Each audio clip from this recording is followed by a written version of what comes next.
This is happiness, to be everything at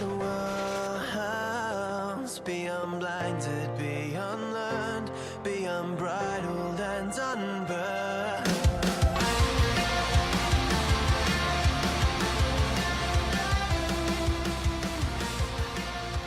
Hey everyone, and welcome back to a brand new episode of Mood Prep. My name is Dave Nixon, and today I'm going to sort of piggyback on the back of a conversation I had with one of my clients the other week, and this is, I suppose, the reason why I may share some of these things from time to time is because of how common they are, and the broadness of them, as opposed to thinking that some of the difficulties that we go through is sort of so unique to us. And it's not to say that it takes away the challenge or the difficulty for the individual. It's just to see how broad that these challenges or difficulties can be. And in this particular example, this person held shame, which, I mean, if you search, if you want to go back and listen to some older episodes, I think the podcasts app on the Apple iPhone won't let you do that. But on the actual Podbean app, it should. If you download the Podbean app, it should go there. But also on the Podbean website, which you can play through your browser on your phone, you should be able to go back as well. So you'll be able to search them. But I did one on shame. And it was not long after I read a book called To Be a Man by Robert Masters, and how often, and it wasn't until I read it that I was like, fuck, actually that's what I've been holding as well, was shame around a particular thing. Now what's interesting, and it could be for shame, this principle could be for hate, it could be for judgment, it possibly could even be for jealousy, right? What happens is that we may run that program, that habit, that pattern, whatever you want to call it, so well, and just detest it potentially. And the difficulty of it, right, is that we see the shame, and then what we may often do is start to try and shame away our shame. And that can sound like, I should have been happier in those days. It's like I feel shameful about not being grateful, and I should have been grateful. It's like I'm shaming myself about, the shame that I had back then. It's because we do it so damn well, right? We don't even realize we can be blind to shaming away our actual shame. It's the same as the other examples. I see people judge away their judgment, or attempt to. But I mean, you're just fucking for virginity, right? That's all you're doing. It's like the war on peace. It's like, it's like war and peace. It's war on drugs, rather, or trying to have war for peace. You see my point. I mean, it's obviously more complex than that. But trying to judge away my judgment is actually strengthening the strength that I have, which is judging, right? It's like you start to see it, like, oh fuck, I'm an idiot. It's like, can you see that? I did it again, and again.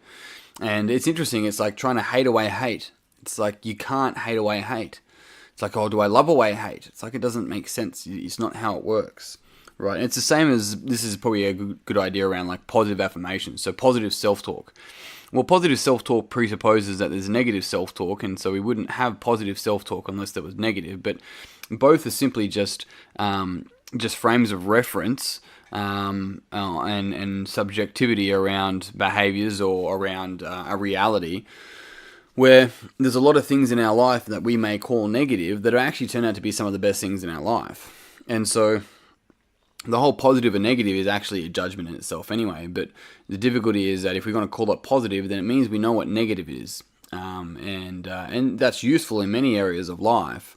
The thing about it, though, is that if we're forcing positive affirmations on ourselves, it actually presupposes that we're actually negative, right? And so it's like, but I am negative. I'm like, yeah, I can hear that, right? It's rather than just seeing it. And this is the interesting thing, is that when we start to see, and this is one of the ways we work around it, we start to see the judgment rather than judge the judgment, right? We start to see the hate and inquire where that comes from, and actually realize that more often than not, hate comes from fear of the unknown, right? Of not understanding. That's often where hate comes from. And so sometimes, like, we might hate something in someone else and a shadow of us, or we might have it in ourselves, but we don't understand where it comes from and don't understand how to control it, and so when we see it in someone else, we hate it. I mean, there's more to that, and there's obviously more individual examples of that, but that's the interesting thing is that when we start to really see this, right, when we see the shame, when we see the judgment, when we see the hate, when we see these things, and none of them are necessarily negative, maybe they don't feel good, but we need to know the things that feel good, which is judgment, and the things that don't feel good, in order to know what to move away from and what to move towards, right? But the beautiful thing is that when we can see it, we stop actually identifying as it. Is like, oh, I hold a lot of shame, or, I judge a lot. It's like, no, that's something that you've trained yourself to do, that you do really, really well, by the way. And so the thing is that because we've been taught to do that really, really well, there's some sort of benefit to it. There was a positive intention behind those behaviors and traits that may no longer be useful, right? It goes behind, like, say hypothetically, the need to be right. I know people who maybe they're the oldest in the family of the siblings, and so they copped a lot of you're the oldest, you should know better. And so that means, like, you should be right. You should be right more often than not, and you should be looking after everyone. And so guess what that person tries to do in their older age, and guess what they get stressed about?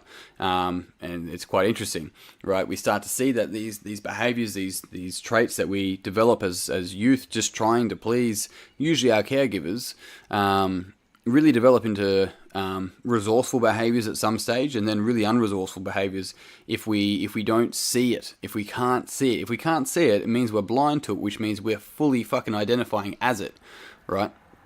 And so the beautiful thing about seeing it is that we stop identifying as it, and then we can start to choose to behave in a different way.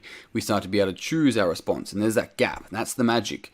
There's a gap between stimulus and response, and that's where we get to choose. And this is where we can be proactive in our choice of behaviors and everything else. And then if in the early stages of developing, and especially moving into our blind spots, that gap, it feels like fucking ages. It feels like a day. It took me a day to respond differently. But over time, we get better because we start repeating a more resourceful response or behavior, or thought pattern, or whatever it may be for the individual.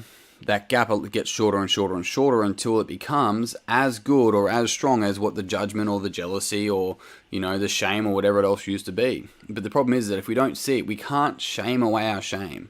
We can't judge away. It's like loving away love. It's like, you can't do it. I'm going to hate away hate, right? It doesn't make sense. And so that's where, this like whole idea of love wins. It's like, hang on a sec, was it hate before? It's like, it means that there's only one way to love, and that's the way that they see it. It's like this, it's too simple. It's too simple to sort of see it that way. It's like, if we're not careful, if we're not being able to step back and see this whole perspective, see the whole thing, and really truly see it, rather than identify as the idea of it, right? I see my shame. Let's just use that as the example. I see my shame, and I should have been more grateful. Like, yeah, can you see the second layer of shame? It's like, it's still that the ego, and I'm not saying the ego in necessarily the bad frame. It's just more like your programs. Think of ego as programs, right? It's still the ego shaming old behaviors. And it's just like, it's the same thing, right?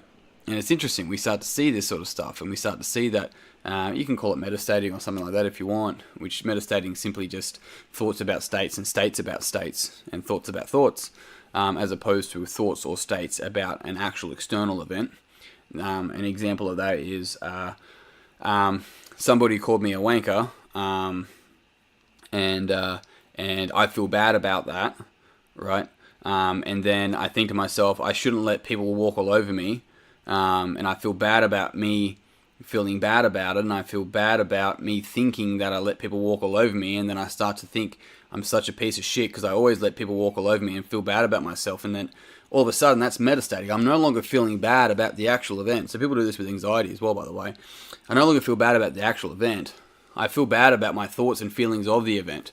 And it's just like, hey man, you do that really fucking well. Like, tell me how you do it, because all we need to do is change a couple of compounds, and all of a sudden you're not trying to shame away your shame about someone shaming you. What you're starting to do is start to see that that's that person's complete subjective experience that they're projecting onto you that has nothing to do with you, right? And we start to see that, and it's just like, right, there's fucking heaps of shit going on here. It's not just this idea of, wow, I feel really bad because this person thinks I'm this. and I should be a better person, and so on and so on and so forth. So, yeah, the whole idea of trying to hate away hate and shame away shame, fucking for virginity, and the rest of it. So, interesting stuff. So how do we do it? Well, to finish off the podcast, we start to see it. And after we start to see it, we start to be able to give ourselves space and permission to give ourselves space to choose a different response. One that's more resourceful for you. Unless shaming your shame and hating your hate and judging your judgment is still resourceful, then by all means, carry on. Otherwise, if you found this podcast beneficial, it would mean the world to me. If you would share it with someone that you think would also find it beneficial. If you haven't already, jump on Facebook, search Mood Prep Online. I also have some exciting news, which I will confirm this week. We're looking to have a Mood Prep Weekender, which is a 2-day seminar in Canberra. In the dates, they're in March, and that's a soft confirmation on this podcast right now, but that should be going ahead, and I'll confirm in the next couple of days. Otherwise, that's it. I'm out. Until tomorrow. Peace and pizza. Kick today in the dick. Slay the dragon. I'll see you soon. to be everything at once, be unblinded.